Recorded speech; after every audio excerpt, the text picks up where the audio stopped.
Ah, Bénédicte, vous pouvez y aller. Oui, très bien.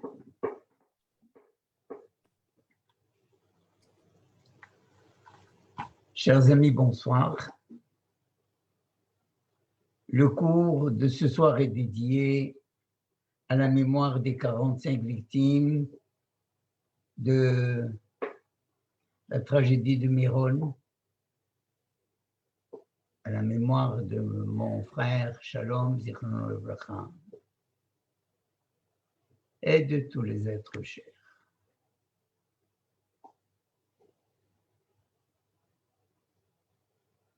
Je m'étais promis de continuer avec vous la réflexion sur Michelet.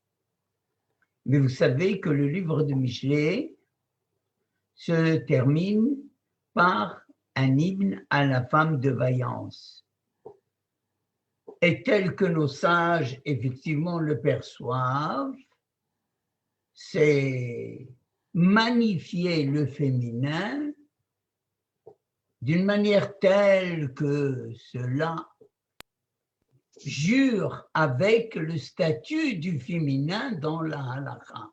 Et je m'interdis, en quelque sorte, de vous présenter la Eshet Haïl telle que nous la voyons et telle que nous la percevons, sans d'abord vous montrer la facette cachée dans le statut juridique et qui peut bien révolter des consciences actuelles, modernes, et qui aujourd'hui, malgré tout, sont soumises à des rectifications de part et d'autre. Mais commençons d'abord par cette affirmation de nos sages qui ont mal perçu la venue d'une fille dans la famille. Et ils ont traduit ça allègrement. C'est comme si on trouvait de l'herbe dans sa farine, du vinaigre dans son vin. Ainsi se présente la fille parmi les garçons. C'est révoltant, n'est-ce pas? Et pourtant, dit Sefer Ben Sira, et qui est rapporté par le Talmud, Shloshtam, les trois, sont nécessaires au maintien du monde.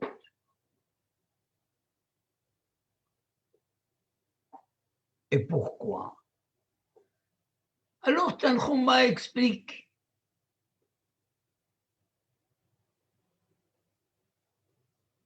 que la fille est vraiment un trésor empoisonné pour les parents. Pour quelle raison? On a peur. On a peur d'être victime et qu'elle ne soit victime dès son jeune âge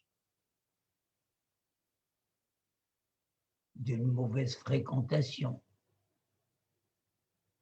Dans son évolution, d'une démission sur le plan, disons, charnel. Bagra, si elle grandit, il faut attendre qu'on la demande et peut-être ne va-t-elle pas trouver chaussure à son pied. Elle se marie. Ah, va-t-elle avoir des enfants? Ne va-t-elle pas avoir d'enfants?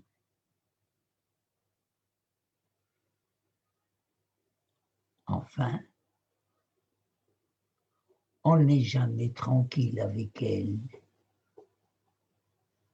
même quand elle a des enfants, elle reste toujours à la merci d'un mari qui risquerait d'être volage,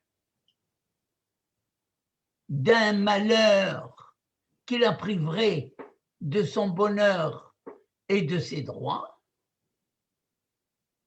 Et par conséquent, ils ont conclu Ashrei Mishibanav Zecharim, heureux les parents qui n'ont que des garçons.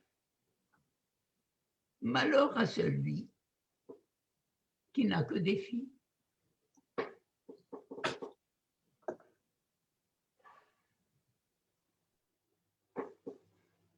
Ah, j'ai oublié un détail, à savoir que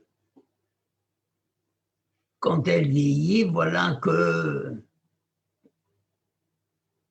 elle s'adonne plutôt à des croyances malsaines. Chafim, des pratiques sorcières. Et c'est un fait. À l'ouverture du Echal, Vetihavli benin dechrin, on demande à Dieu qu'il nous donne des garçons. On ne prie pas pour avoir des filles. C'est scandaleux. Bon. Il y a une certaine peur, justifiée par le fait quoi? Par le fait que le statut du féminin, du point de vue juridique, du point de vue halachique, ne lui n'assure pratiquement rien à la femme. Alors, héritage, elle n'hérite pas.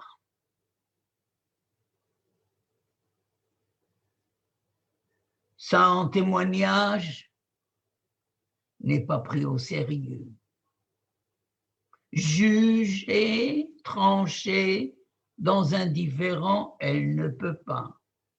Le texte, évidemment, s'appuie sur des références bibliques pour justifier ce statut. Et l'aberration est, même lorsque il y a une candidate à la conversion, et vous savez que cette conversion est liée au principe d'une immersion totale dans l'eau et au fait, par décence, ce devrait être une femme qui serait le témoin de cette immersion et de déclarer que tout a été fait selon la halakha. Or non, on ne prend pas la présence de la mashgiha, si vous voulez, ou de la responsable du mikvé comme parole d'évangile.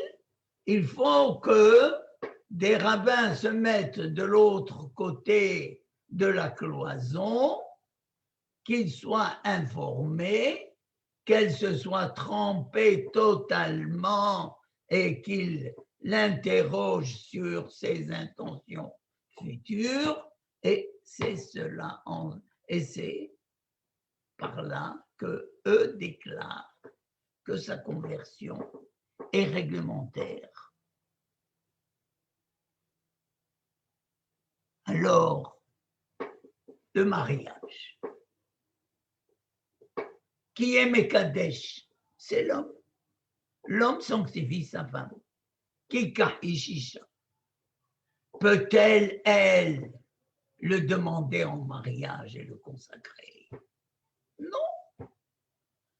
Si elle lui dit, allez, atamekudashli, c'est comme s'il n'avait absolument rien dit.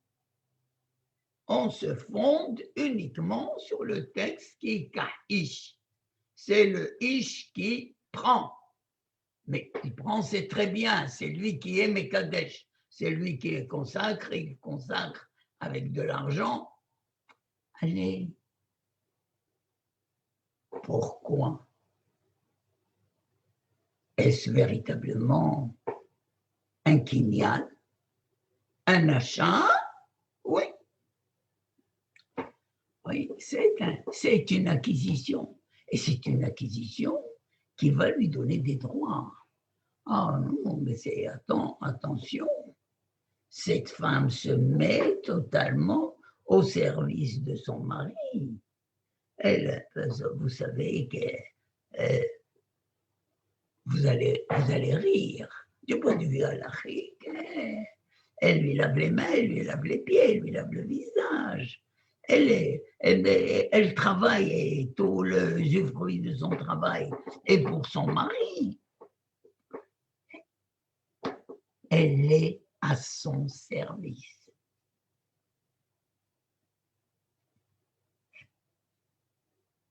Plus encore, peut-elle continuer à respecter ses parents comme elle le souhaiterait? Non, cela est conditionné par la volonté du mari parce que l'autorité du mari passe avant toute chose.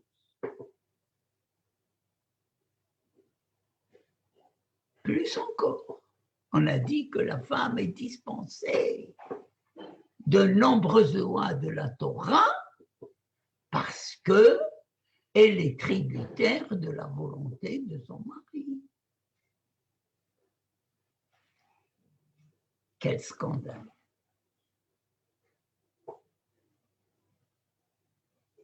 La famille de la mère, elle la perd. Les mishpachotam, les bet avotam, la famille est patriarcale, elle est au nom du père. C'est comme ça qu'on la voit. Or, tout cela nous amène effectivement à nous dire où se situe réellement le kavod de la femme. Est-ce que ce kol kevuda bat melech penima n'est pas celle d'une femme d'intérieur qui ferait les travaux ménagers au lieu d'une femme de ménage, haz v'shalom.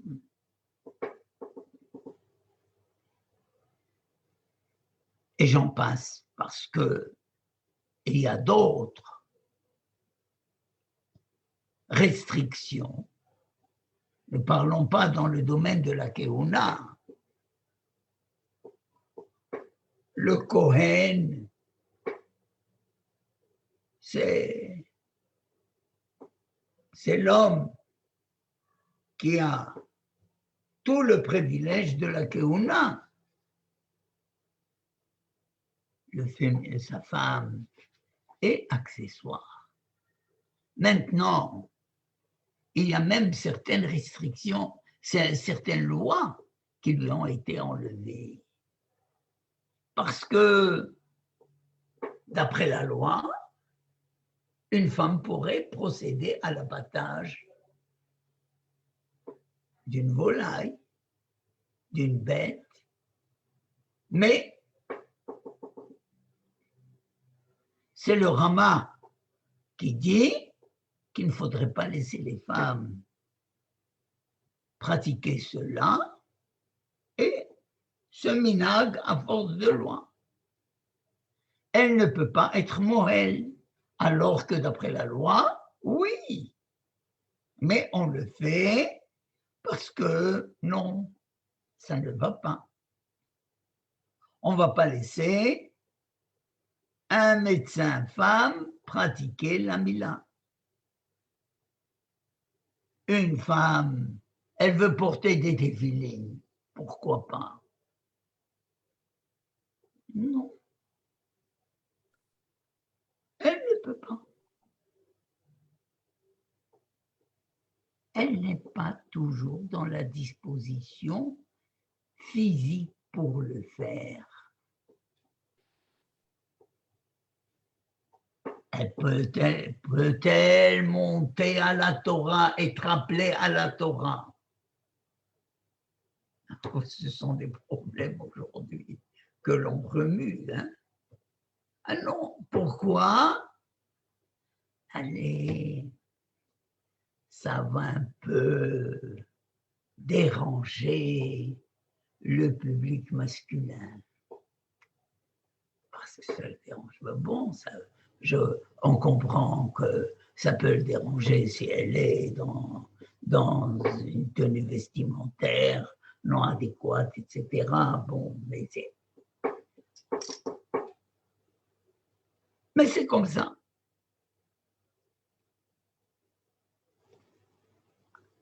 Peut-elle participer à un zimoun à table?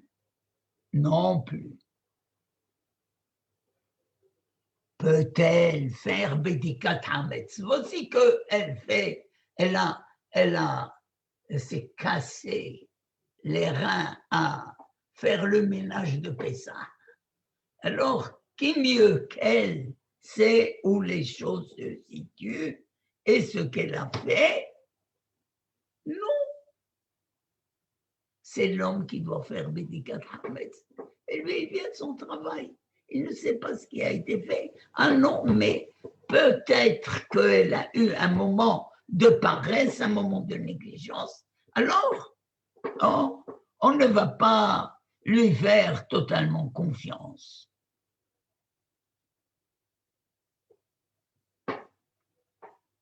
Alors, ceci dit, encore ce qui risque de nous scandaliser, c'est que dans une prise en otage d'un homme et d'une femme, alors on va voir si ces personnes-là, ces ravisseurs, sont effectivement portés à abuser de la femme, alors il faut donner priorité à la femme. Sinon, non, c'est toujours l'homme, parce que s'il y a deux personnes qui sont menacées dans un accident quelconque, un homme et une femme, il faut donner priorité à l'homme. Il faut sauver l'homme en priorité. Pourquoi il faut sauver l'homme en priorité? Parce qu'il a une charge spirituelle de plus à la pratique des mitzvot.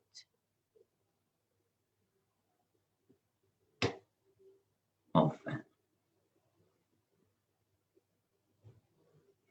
vous savez sur quoi termine le livre de Kohelet?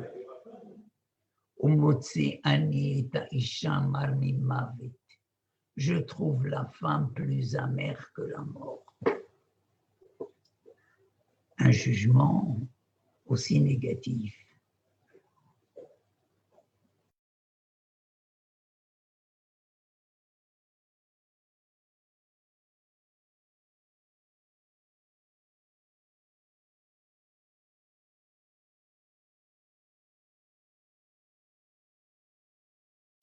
On ne vous entend plus, Koufodarab.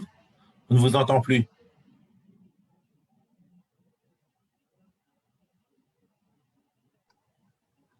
Tout celui qui suit, merci. Tout celui qui suit les conseils de sa femme et qui ne marche après elle, Yoresh Keinom, celui-là, il mérite l'enfer. Qu'est-ce qu'il a fait le pauvre? Ouais. Alors on comprend que sa bénédiction que fait le féminin le matin chez Hassan et Kirtsono, qui m'a fait selon sa volonté, c'est plus une bénédiction de soumission, une bénédiction de résignation. Elle est faite ainsi, elle ne l'a pas voulu.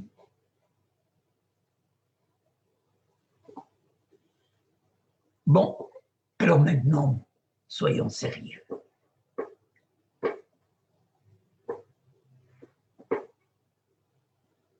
Vous savez que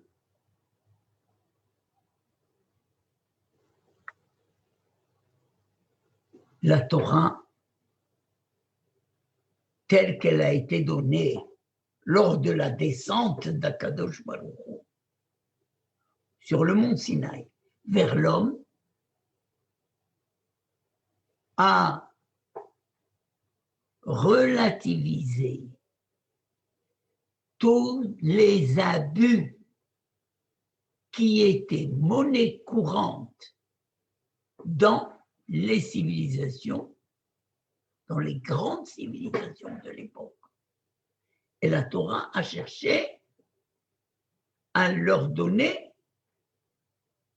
un cadre qui ne les déconnecte pas totalement des us et coutumes de la société environnante, et elle a essayé de leur donner une base morale de telle sorte que le féminin ne soit pas perçu comme il l'est dans les 10 commandements, l'otachmod, Eshet re'echa ve'avdo va'amato ve'shoro va'hamoro ve'chol asher le're'echa. Tu ne dois pas envier la femme de ton prochain comme tu envies son bœuf, son âne. Mais elle n'est pas. Mais pourquoi la mettre dans la catégorie du bœuf et de l'âne, de l'acquisition? Mais parce que c'est comme cela qu'elle était perçue.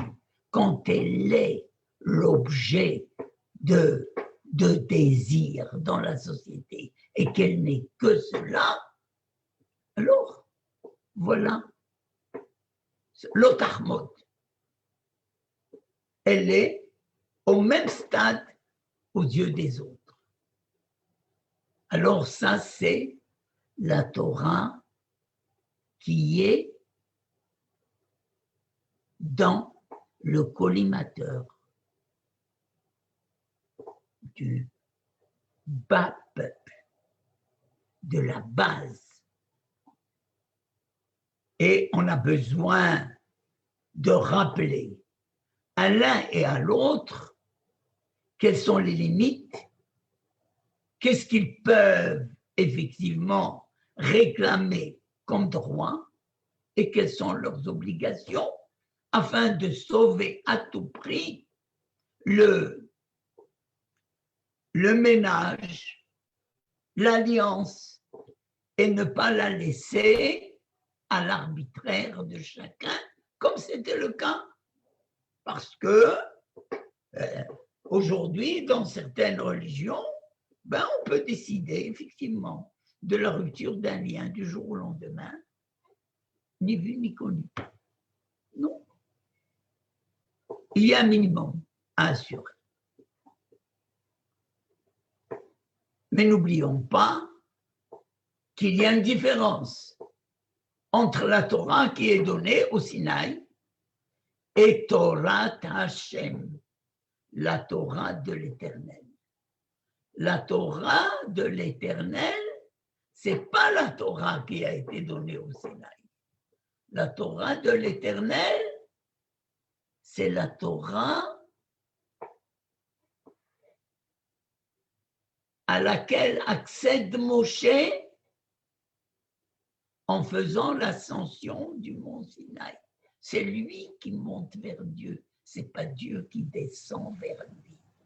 C'est pas la morale qui se met au rang du vécu de l'homme, mais c'est l'homme qui, en quête de Dieu, essaie effectivement de se hisser au niveau d'une perception des choses, celle de Rabbi Akiva, celle de Rabbi Shimon Bar Yochai, et alors les choses sont autrement perçues. ce n'est pas dans l'étroitesse d'esprit, ce ne sont pas dans le juridique et dans ces mesquineries, parce que ce juridique et ces mesquineries, nous sommes là pour constater qu'il est en voie d'évolution permanente et aujourd'hui, ce n'est plus le cas même devant les tribunaux rabbiniques. Mais une portée morale d'une élévation supérieure et qui fait que le féminin est perçu comme le summum de la création. Un détail. L'homme est créé en dehors du jardin d'Éden. La femme est créée à l'intérieur du jardin d'Éden. Cela veut tout dire que le jardin d'Éden pour l'homme est le féminin. Vayanihehu began Eden le'ovda u'shomra, parce que c'est là que le féminin a émergé. Il a émergé d'une manière à ce qu'il n'y soit plus de côte à côte, mais qu'il soit face à face, d'intériorité à intériorité, panim et panim. Et à ce moment-là, la femme qui devient Ezer Genegdo, et il y a ceux qui ont vu ce Ezer comme une réduction. Or non, Ezer n'est pas une direction que Elohé Avi Be'ezri, comme vous dites que Akadosh Baruch Hu est mon Ezer, est mon assistant. Cela ne veut pas dire qu'il est mon assistant. Au contraire, c'est lui qui me bâtit, qui m'édifie, qui me réalise, qui me complète totalement, qui m'aide à me réaliser. Et c'est ça ce que constate l'homme au début, parce que à partir du moment où il était fait, façonné par la main de Dieu, il dit oui, cette femme est la chair de ma chair et l'os de mes os. Oui, l'os ne se consomme pas, la chair, oui. Mais la chair, elle étoffe. L'os, etzem, c'est l'essence. C'est ce qui donne à l'être sa stature.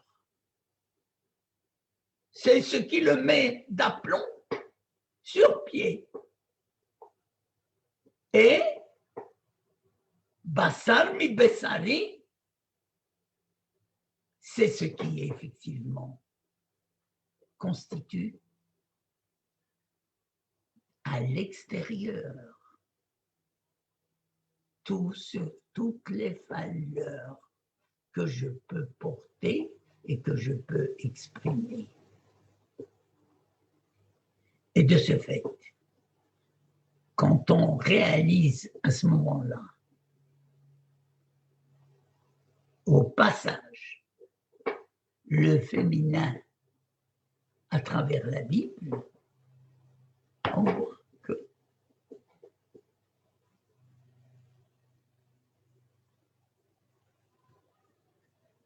celui qui a perdu la femme, ce n'est pas la femme qui a perdu l'homme, c'est l'homme qui a perdu la femme. Parce que, qui est ce Nahash? Qui est ce serpent qui a séduit la femme? Allez, ce serpent a Yaharu Mikol Hayat Asadi. Ce serpent, il est vraiment le plus rusé. Il est plus rusé que l'homme qui a été créé à l'image et à la ressemblance de Dieu. Mais non, ce serpent n'est que l'homme qui est devenu serpent. Et que c'est l'homme qui, effectivement, a voulu posséder entièrement le féminin en le soumettant aux catégories du bien et du mal et de la logique pure. Et par là même, effectivement, il se retrouvait dans un état de tension qu'il a exclu du jardin d'Éden. Exclure du jardin d'Éden, j'ai dit tout à l'heure que le jardin d'Éden, c'était le féminin parce que c'est là qu'il s'est réalisé, qu'il s'est constitué. Il sort du jardin d'Éden, c'est cet homme devenu serpent, ou ce serpent-homme qui a condamné l'humanité entière à essayer de reconquérir le féminin, mil'u et haaretz v'chivshua, kavosh, conquérir. Il faut conquérir. La femme n'a pas à conquérir, c'est à l'homme à conquérir. C'est à l'homme à rechercher le féminin. C'est à l'homme à consacrer le féminin. Mais à une autre dimension, à la dimension où le féminin devient effectivement sa muse, celui qui l'inspire. Kol asher tomar elecha Sarai, shema bekola. Tout ce que te dit Sarah, écoute-la.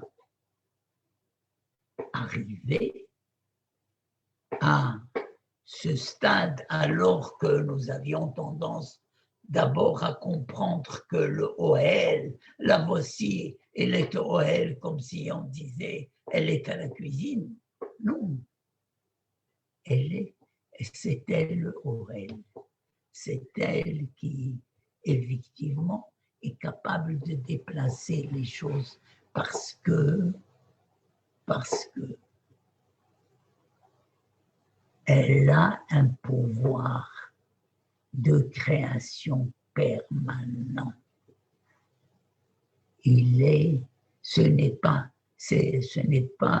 une image tout simplement que le fait de comparer la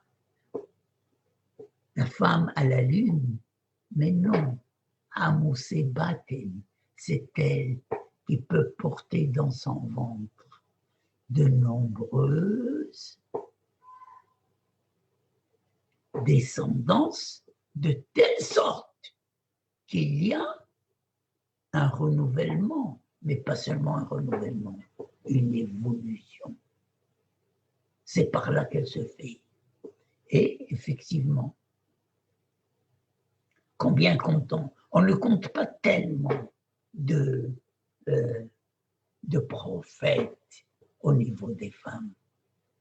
On n'en a pas besoin. Qu'une femme soit prophétesse, il faut que ce soit 7. 7 nous suffisent. 7e degré, c'est Malchut, c'est la royauté. Et la royauté, c'est celle qui caractérise le féminin à sa 7e, au 7e degré du stade de l'évolution. Je reviendrai là-dessus dans le Eshetraïm. Or, le féminin, la prophétie du féminin est, contrairement à celle du masculin, n'est pas remontrance, n'est pas rappel à l'ordre. Elle est au contraire créatrice.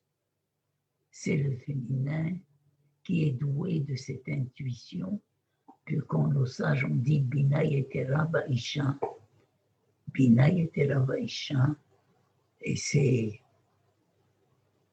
une intelligence, disons, une perspicacité, disons, un don d'aller au fond des choses et de le traduire autrement sur le plan pratique, parce que quand le prophète Élie se révèle un jour à Rabbi aussi, combien cette visite était tant attendue par Rabbi aussi, et lui ne trouve d'autres questions à lui poser que celle qui le travaillait sans cesse, laquelle l'Otov Heyota Adam Levato. Comment Kadosh Baruch Hu peut dire de sa création qu'elle n'est pas bien? Mais c'est lui qui a créé l'homme. C'est lui qui a donné Vaikra et Shemam Adam. Et cet homme-là était à la fois homme et femme.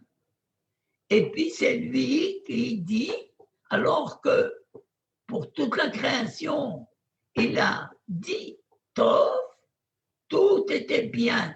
Il a accompagné de cette appréciation bien. Or, vous savez toujours que la lettre tête et la lettre de Tov, c'est le 9e degré avant le 10e qui complète tout. Or, nos sages disent quand on arrive à ce 9e degré, le 10e, ce n'est pas la peine de faire un effort de l'acquérir, il se présente de lui-même. Il vient de s'ajouter de lui-même. Le 10, il s'ajoute de lui-même. C'est d'ailleurs la raison pour laquelle le Yud, la toute petite lettre de l'alphabet hébraïque, c'est Yud. C'est cet additif. C'est celui qui se présente, qui se révèle à l'homme par lui-même lorsque l'homme a suivi cette évolution des 9 paroles, des 9 cycles, des 9 mois de sa conception, jusqu'à émerger, faire une traversée des eaux et venir au monde. Ben, l'homme, Kadosh Baruch Hu qui a créé l'homme, pardon, il a dit de sa création, l'Otov, il lui dit quoi? Alors, Eliyahu, un avis répond, l'homme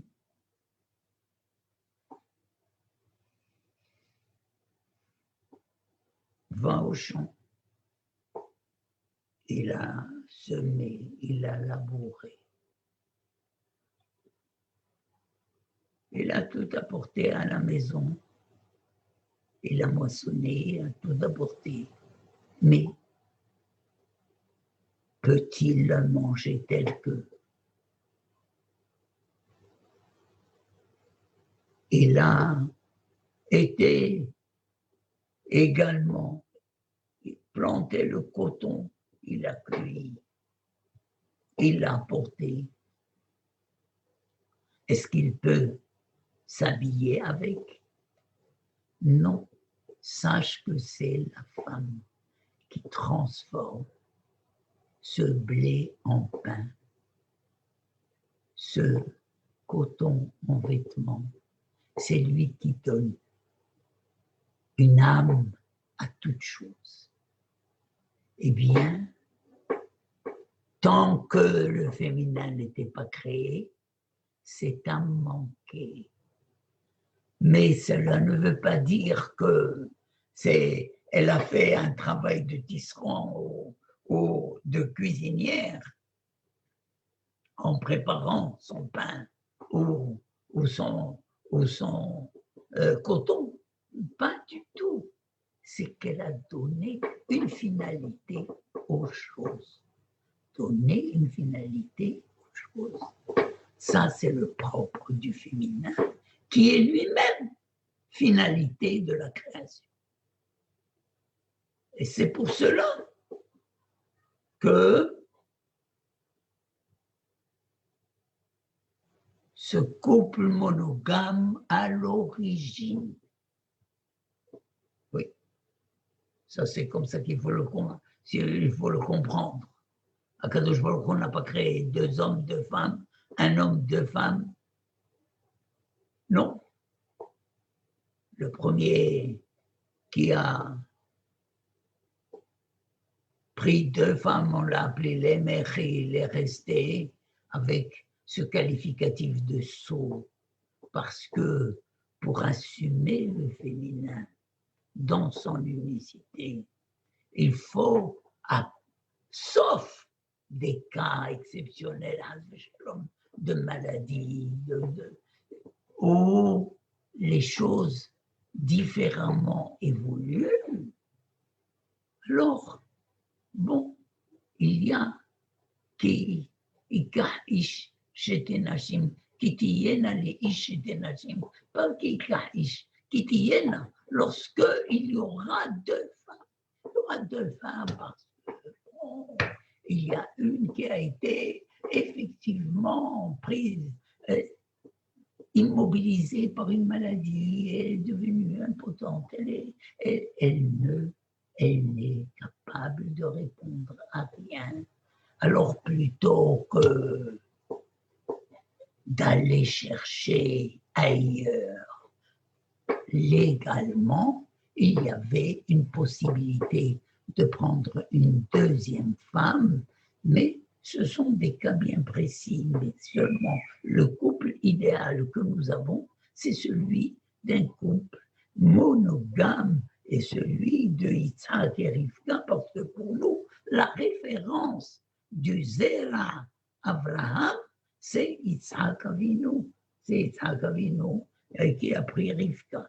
Alors, et toujours, quand on voit comment ces femmes sont intervenues à pas feutré dans l'histoire, dans l'évolution de l'histoire du peuple juif, on peut se dire que, effectivement, la place du féminin est déterminante dans notre évolution, et cela ne laisse aucun doute, puisque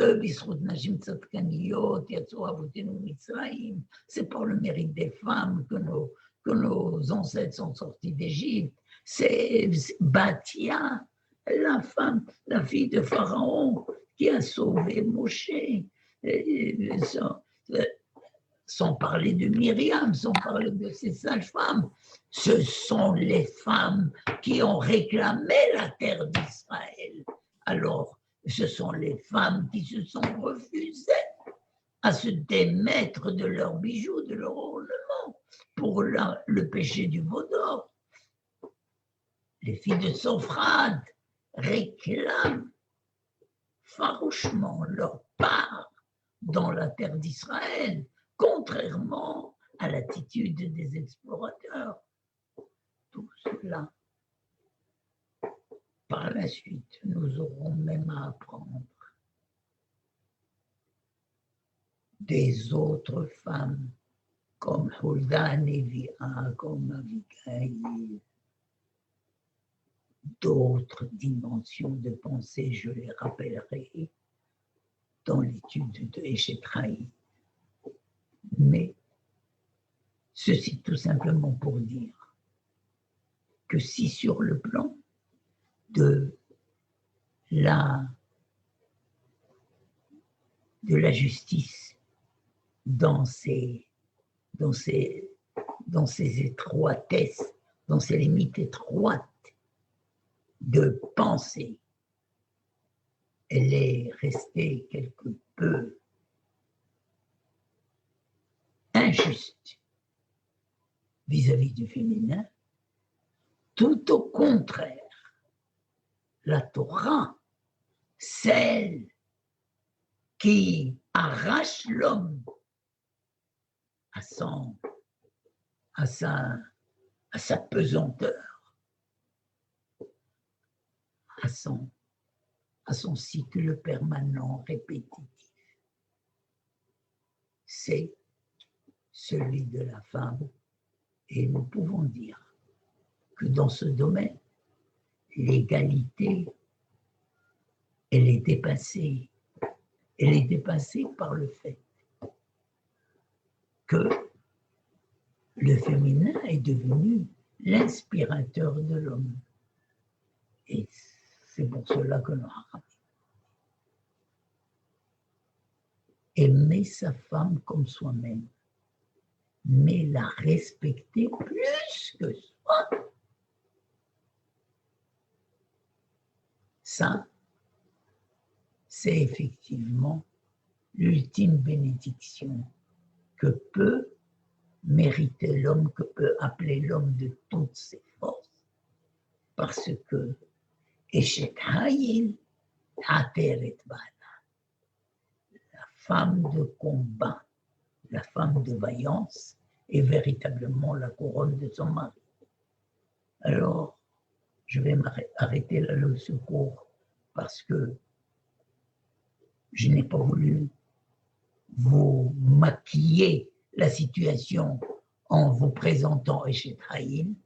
J'ai commencé d'abord par vous noircir le tableau et ensuite je vais vous présenter Eshet Hayil. Alors si vous avez des questions à poser, avec plaisir. Benezri, ce n'est pas tout à fait une question que j'ai, mais effectivement. Un peu plus fort. Donc, Rav Benezri, ce n'est pas tout à fait une question, mais je comprends qu'il y a un autre. Je n'entends pas, excusez-moi. Voilà. Je voulais juste dire que je suis content qu'il y aura un autre cours sur Eshet Hayil, parce que moi, personnellement, après l'avoir récité tant de fois, j'ai toujours trouvé que Eshet Hayil, en tout cas ce qu'il voulait dire, était en discordance avec ce que je voyais autour de moi dans le monde traditionnel. Eh bien, moi-même, je vous l'ai présenté comme tel maintenant. Oui, c'est ce que j'entends, c'est ce que je crois aussi. Mais alors écoutez, si vous le voyez en discordance, c'est que tout simplement, excusez-moi de vous le dire ainsi, c'est que vous vous êtes mis dans la peau de ce monde qui, sous le couvert d'avoir donné au féminin tous ses droits, continue à le piétiner avec toute la politesse requise et toute l'hypocrisie nécessaire. Il y a, mais en somme, le Shofetet Déborah était une Shofetet, était juge. Elle était. Berouria avait autorité de sentence sur son mari, Rabbi Meir. Les filles de Rachi, vous savez que Rachi n'avait pas de garçons, il n'avait que des filles, mais les filles étaient plus que des Talmidei Hachamim. Elles sont citées comme des décisionnaires. Et elle mettait les tefilines. Je pourrais poser une question? On a malheureusement,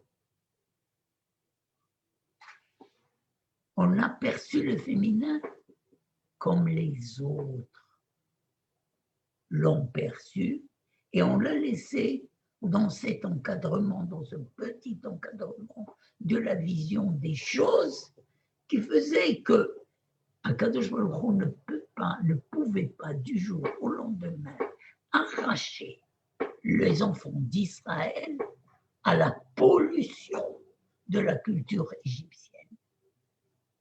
C'était impossible. Vous savez, de la même manière qu'une lumière intense aveugle, eh bien, un cours aussi, un enseignement d'une intensité plus grande que ne peut recevoir le petit esprit de l'enfant ou de l'adolescent, eh bien, il le rend imperméable à toute possibilité de réception. C'est ce qui se passe. Or, la Torah, telle qu'elle a été donnée au mont Sinaï, elle a voulu se mettre au plus bas niveau de l'homme. Ensuite, l'homme a fait sa Torah. Et au fur et à mesure qu'il apprend, eh bien, cela devient sa Torah. Mais or, sa Torah de 20 ans n'est pas celle de 30, n'est pas celle de 40. Jusqu'au moment où sa Torah, lui, n'est plus sa Torah.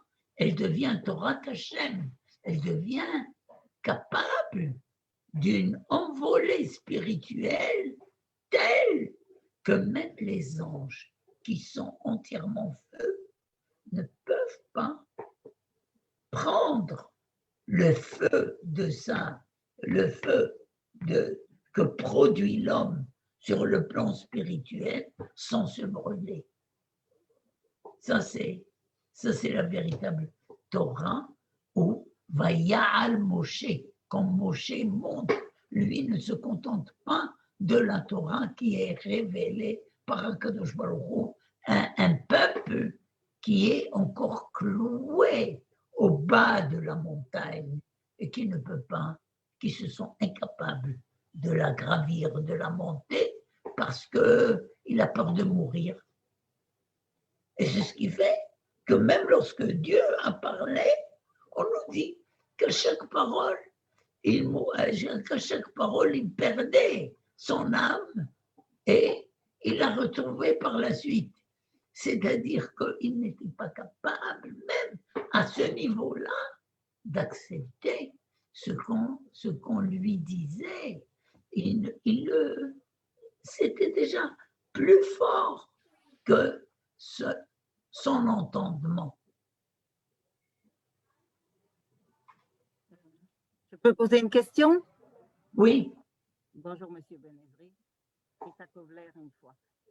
Malgré tout, je voulais poser la question. L'otachmodet eshed re'echa. Oui. Ce commandement, il est adressé à l'homme. Oui. Le problème n'est pas dans le féminin comme féminin. Le problème est parfois dans le féminin, dans son rapport avec la Torah.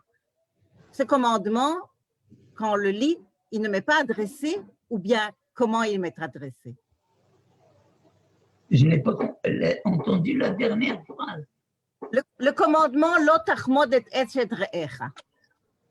Voilà, les commandements sont donnés aux femmes aussi. Comment les femmes doivent prendre ce commandement? Ah. Très bien. Il y a un dicton de nos sages. Il y a 3 effrontés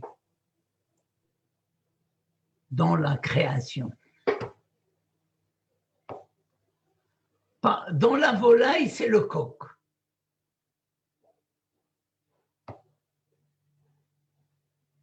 Parmi les animaux, c'est le chien. Parmi les nations,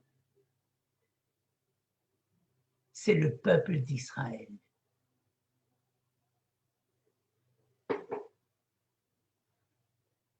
C'est-à-dire que la Torah n'a été donnée que pour conditionner cette violence de l'être, cette effronterie, cet orgueil, et qui fait que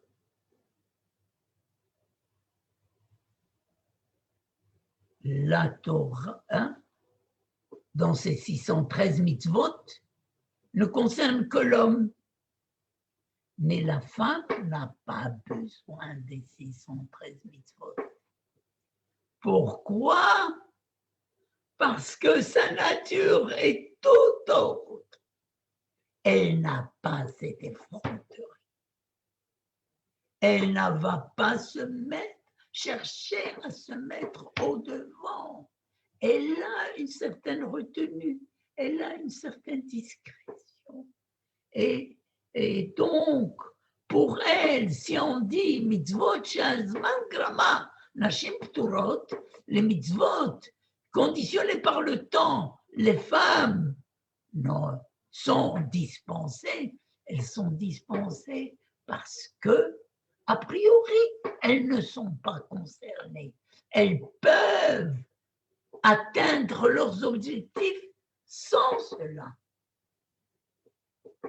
Et de ce fait, toutes les mitzvot de la Torah se rapportent plus à l'homme qu'à la femme.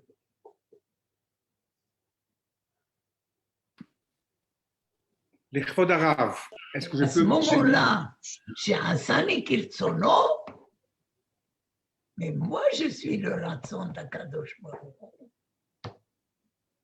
Je suis sa volonté. Je ne suis pas son brouillon. Je suis l'expression de sa volonté. Chez Hassani Kirtsono. Et donc, même cette éducation qu'on ne lui a pas confiée, mais qu'on lui a laissée à l'intérieur de la maison, c'est parce que cette éducation à l'intérieur de la maison, elle est beaucoup plus importante que l'éducation que l'enfant peut apporter de l'extérieur de la maison. Celle-là, elle est une éducation de cœur. Elle n'est pas une éducation d'intellect. Et c'est pour cela que, vous avez raison, que le Talmud s'adresse plus à l'homme, ne s'adresse pas au féminin. Oui, autre question. Les Chvod Harav. Oui. Est-ce que c'est vrai, est-ce que c'est correct que Moshe Rabbeinu a présenté la Torah aux femmes d'abord? C'est juste. Alors, Kotomar, tu complètes ici une idée. Kotomar, Rebet Yaakov, Vetaged, Libni Israël. Akadosh Baruch Hu a commencé par les femmes. Si les femmes n'acceptaient pas la Torah, celle des Bnei Israël n'aurait aucun sens. Or, pour Bet Yaakov, elle a dit Amor, Tomar. C'est le langage doux, le langage de séduction, le langage du cœur. Taget, Kashim, Kekidim. Ça, il faut prendre le fouet pour éduquer.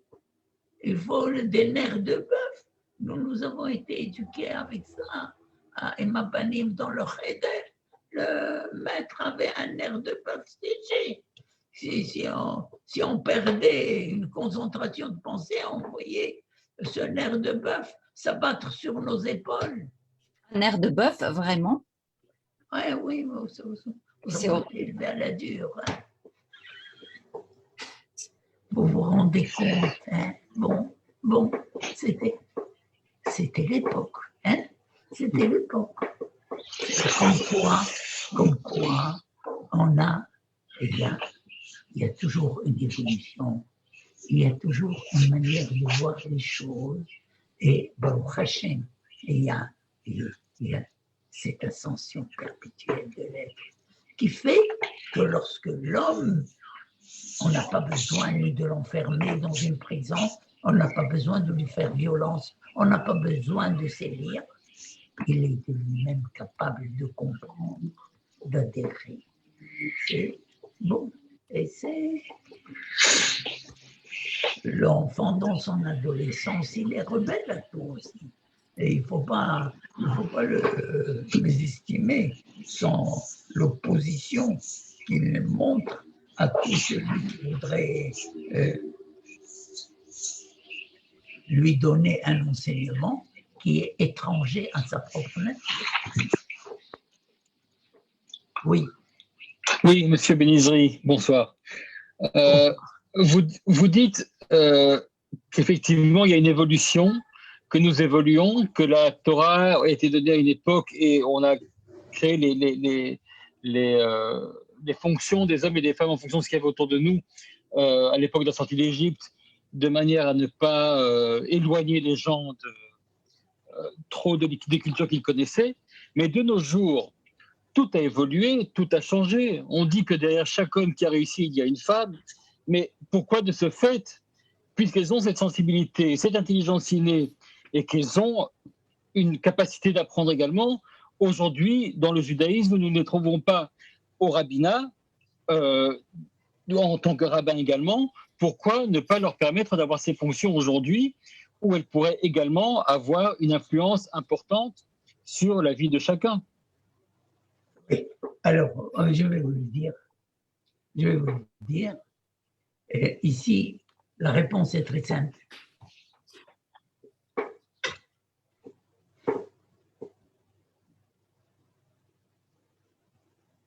L'amour se situe au-delà de la justice.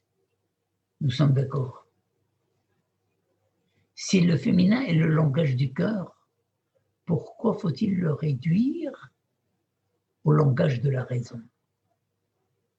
Il est l'au-delà de ce langage. Alors, la justice, c'est la justice. Le Talmud, c'est le Talmud. La loi orale, tu entres dans une logique qui ne te laisse pas.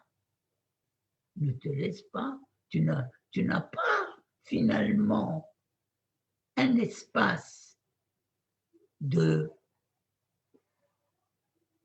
disons, où tu peux dire, bon, ça ne fait rien, je laisse. Non, le Talmud, c'est une étude pas à pas à la lettre.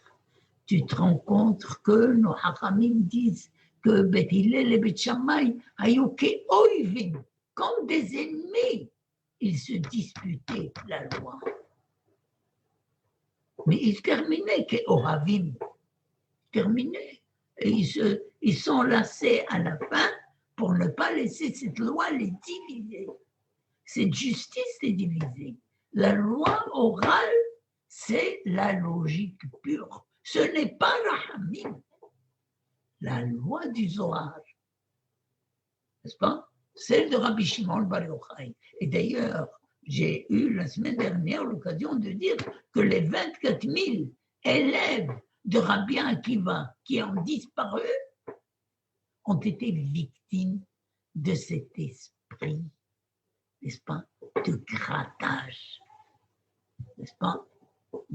Allez, on gratte la lettre, on gratte le mot, on gratte la loi. Et puis, on considère que c'est moi qui ai raison, pas toi. Et l'autre dit non, c'est lui qui a raison, pas toi.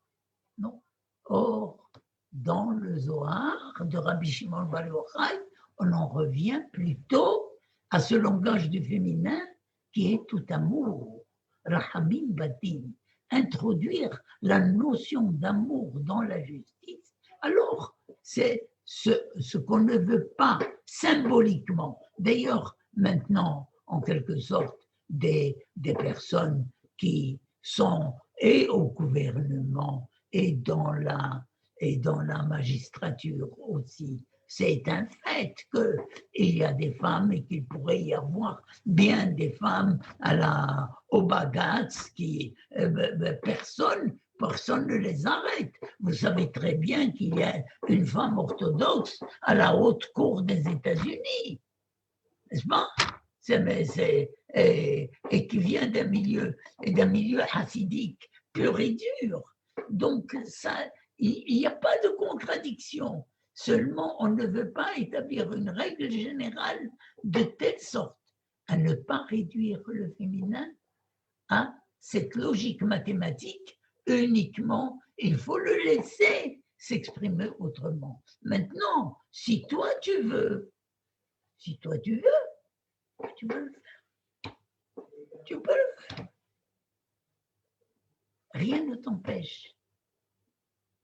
Rien ne t'empêche. Fini le temps où les orthodoxes se sont retirés parce que on a confié le premier poste de ministre à qui déjà c'était la première femme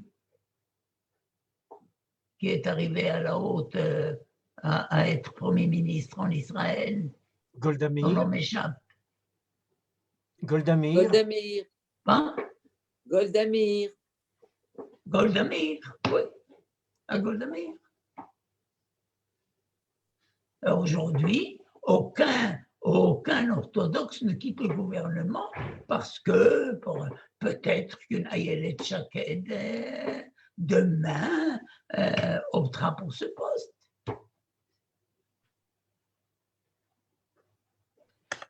Oui, mais si elles sont capables dans la politique et qu'il n'y a aucun problème pour les orthodoxes dans la politique, elles sont peut-être tout aussi capables et avec le même raisonnement et pas seulement avec seulement l'amour de juger et d'être rabbin, mais également avec l'intellect. Je ne dis pas qu'elles ne sont pas capables. Tu déformes là ma pensée. Au contraire, elles sont très capables. Alors, où est le problème? Le problème, c'est qu'on les veut comme des prophétesses. On ne les veut pas comme des juges. Monsieur Benizri, est-ce que ce n'est pas aussi lié au fait qu'elle ne maîtrise pas la fonction? Je n'entends pas. Pardon. Soyez miséricordieux. Est-ce que ce n'est pas aussi lié au fait qu'elle ne maîtrise pas la fonction? Ah non alors. En fait, il y a toute une série de mitzvot qui sont donnés aux hommes parce qu'ils maîtrisent la fonction. Cette notion de maîtriser la fonction, est-ce qu'elle n'intervient pas ici dans la réflexion?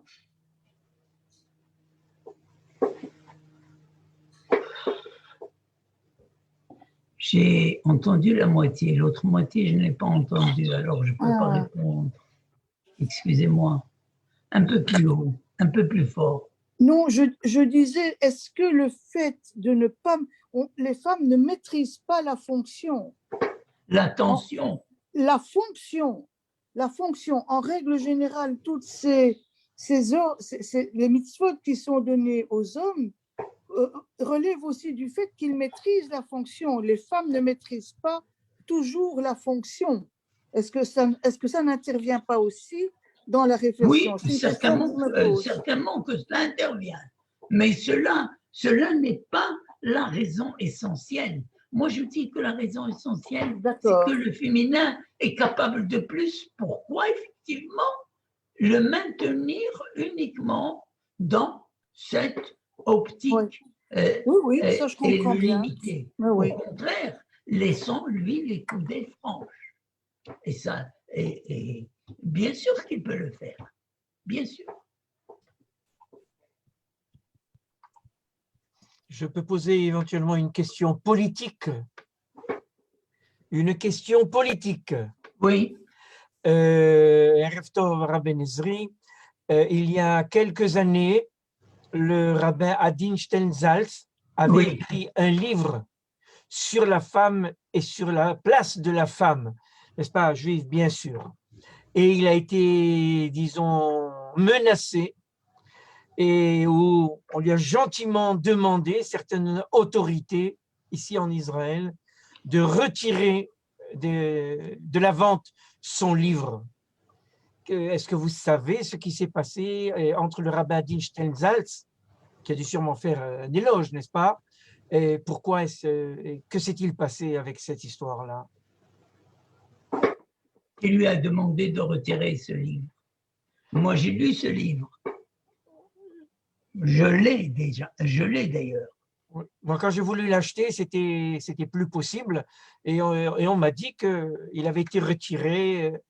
Pas Je peux vous menacé, le mais photocopier. pourquoi le milieu ultra-orthodoxe, comme les droits de reproduction ne sont plus interdits sur ce livre, s'il a été retiré de la vente alors. Mais pourquoi ils l'ont menacé? Vous savez pourquoi? Moi, je ne sais pas. Ah bon? Je ne sais pas parce qu'il a présenté toutes les femmes de la Bible sous leur vrai angle. Or, vous savez que le Adi Steinsaltz, ça c'est un problème.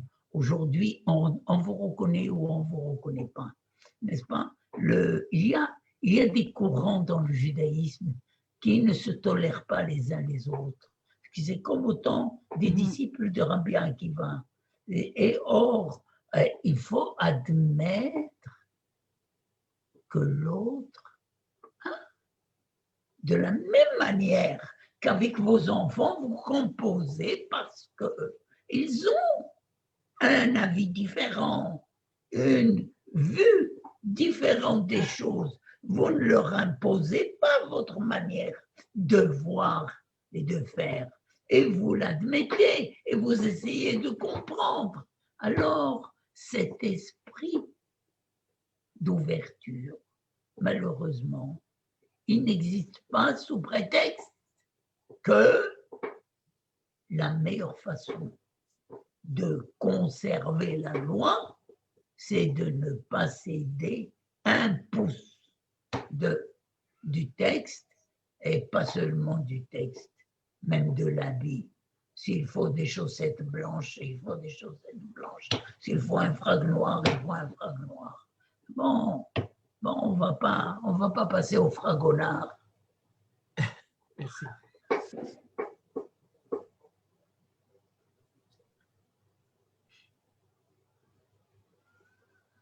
Autre question? Non, je vous remercie, Monsieur Benizri, de partager votre vision de la femme, mais je dois dire quand même que qu'il y a une vision très humaniste, très éclairée, éclairante et très humaniste, mais quand même, on ne peut pas dire que ce soit malheureusement la vision de beaucoup de religieux, même ou de beaucoup de ultra-orthodoxes. Enfin, j'ai encore vu avant-hier un documentaire sur Meya Shearim, c'était juste effrayant le mépris des femmes. Il faut le reconnaître. Nathaniel, je t'en supplie. Oui. Dans ton évolution spirituelle, sois toi-même, ça me suffit.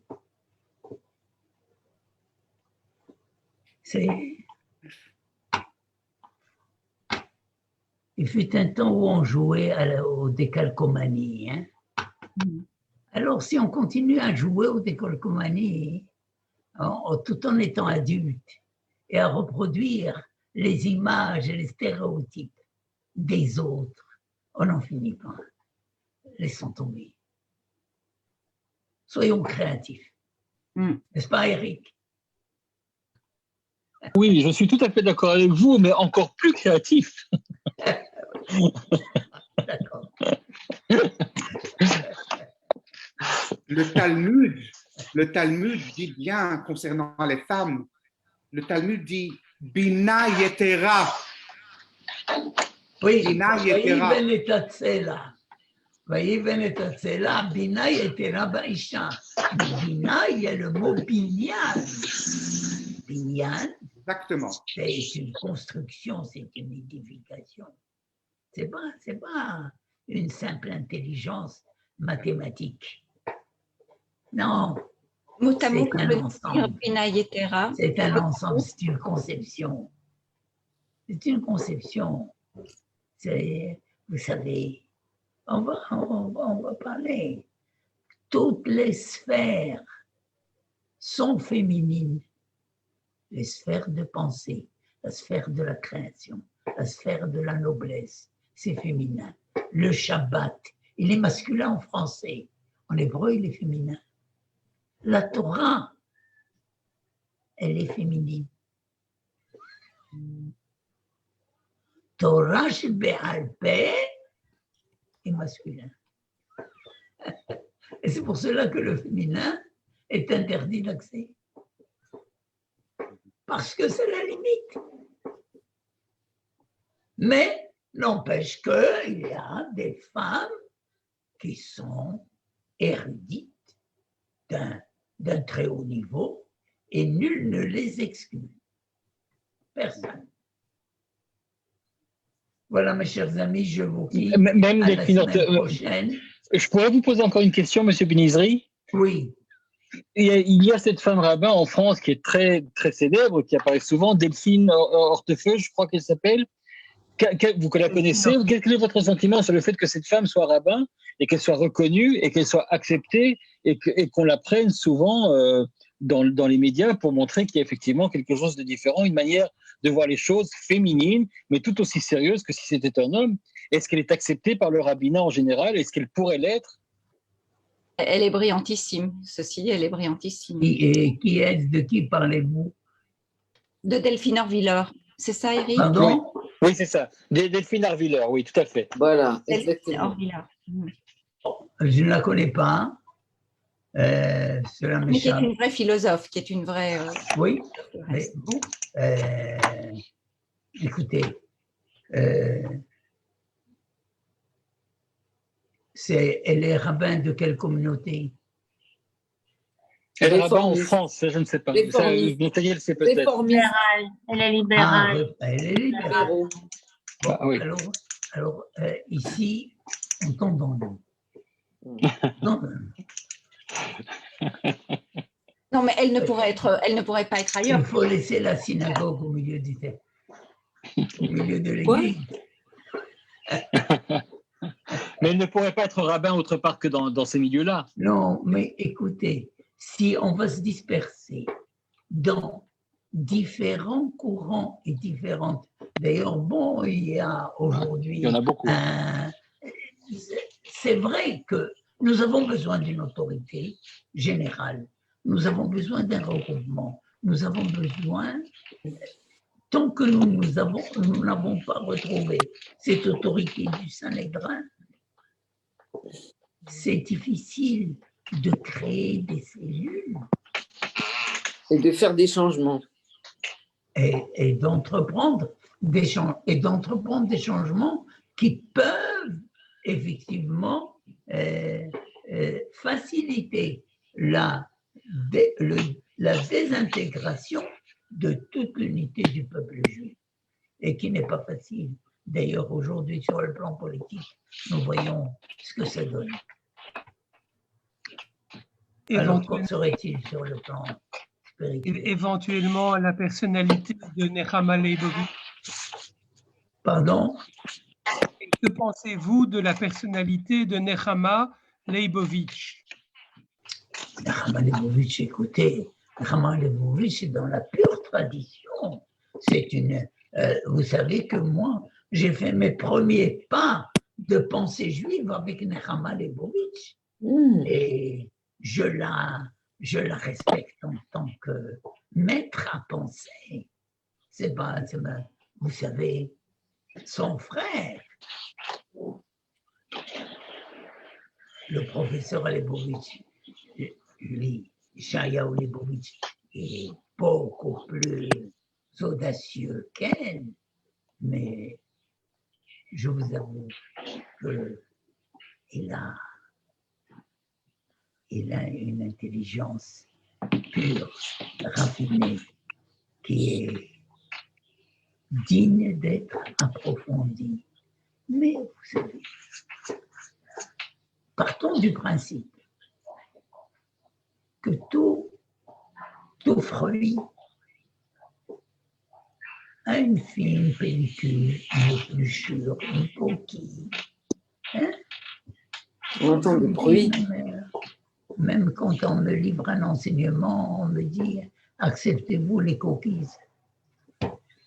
Et je n'en veux pas, mais je suis obligé. Sinon, on me refuse. Alors essayez de voir, mettez un peu de côté tout ça. Prenons ce qui est important. Juste une petite chose pour terminer, si je peux me permettre, mais c'est par rapport au commentaire de Yves de Latouer, je ne sais pas comment on prononce le nom. Je ne comprends pas le commentaire, Yves. Je vous invite à comparer le statut de la femme chez l'équipe Oxford.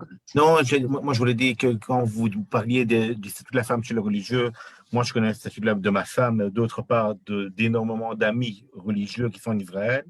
Et je pense qu'au niveau du respect de la femme, du respect des droits de la femme et du respect de l'épanouissement de la femme, je pense qu'on n'a pas beaucoup à apprendre du monde athée. Et je pense qu'il y a beaucoup moins de manque de respect de la femme dans le monde religieux national des Kippot Srugot. Je parle de Kippot Srugot parce que c'est le monde dans lequel je vis, que dans le monde laïque d'une manière générale. Donc quand on me dit, on me parle du statut de la femme chez les religieux, ça me hérisse le poil, parce que les religieux, il y en a de toutes sortes, de toutes formes. Et d'autre part, les gens qui parlent des religieux, en général, ne connaissent pas du tout la vie des religieux, parce qu'ils n'ont jamais vécu là. Même quand vous parlez de moi religieux, moi j'ai vu avec des amis à Bnei Brak, et leurs femmes sont épanouies. Donc, quand vous me parlez du statut de la femme des religieux, ça me semble bateau et ça me semble vraiment superficiel et tout à fait déplacé. Même s'il y a évidemment chez les religieux, comme dans d'autres groupes, des femmes qui sont maltraitées d'une manière abominable. Ça ne fait aucun doute. Sauf quand vous parlez de religion, moi je ne les reconnais pas. Hein. Juste un petit mot. Dans notre tradition, la femme est une... Le religieux, je l'aborde.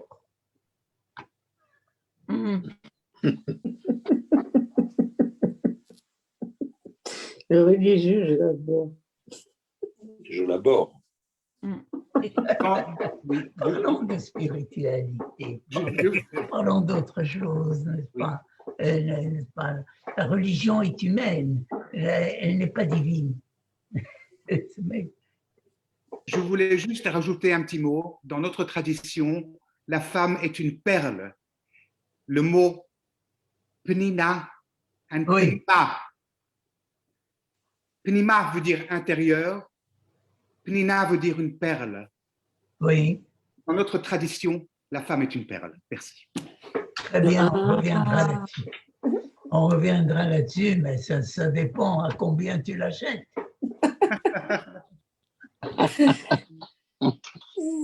Quel prix tu la payes? Mais c'est la fin de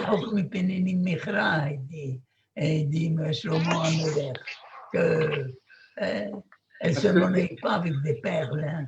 Oui, Nima et Nina, c'est des mots très proches. On est un peu naïf, Je disais la semaine dernière à un groupe de jeunes filles, jeunes femmes, auxquelles je donne cours le lundi soir, que, vous savez, quand vous allez dans un château, n'est-ce pas, vous rencontrez un jeune homme, ou un jeune homme rencontre une jeune fille. Alors, d'abord, le premier regard, vous avez vu comment il se présente. Ça, c'est le pshat. Vous avez vu la personne, est-ce qu'elle vous flash ou elle ne vous flash pas? Ensuite, elle s'est mise à parler et elle a marché devant vous. Et vous voyez un peu dans ses mouvements, dans sa façon de parler, est-ce qu'elle zozote, est-ce qu'elle bégaye, ensuite vous voulez finalement aller au fond des choses, qu'est-ce qu'elle pense? Alors ça, c'était le remez. Le remez, c'était l'illusion, n'est-ce pas? Le drache, c'était ce qu'elle pense. Elle dit ce qu'elle pense Voilà, ce sont mes idées, ce sont mes aspirations, et le garçon aussi. Mais maintenant, est-ce que vous pensez que vous savez tout? Non, parce que l'un et l'autre, vous avez caché des choses. Et vous ne les avez pas révélées. Par conséquent, ces choses-là, vous allez les découvrir par la suite quand vous allez vivre avec la personne. Ça, c'est le sod. Le sod, on le découvre, la profondeur du texte, c'est quand on épouse le texte. Et à ce moment-là, on est en train de le mettre à l'épreuve, et lui aussi nous met à l'épreuve. Alors, on se découvre, au sens propre et au sens figuré. Voilà, ça c'est le Pardes. Pshat, Remes, Drash, Sod. Comme quoi, au plus bas niveau, c'est aussi valable. Une bonne soirée. Merci beaucoup, M. Benizri. Bonne soirée. Merci. À la semaine prochaine. Merci. Bonne soirée. Merci. Merci, bonne soirée. Merci beaucoup. Au revoir.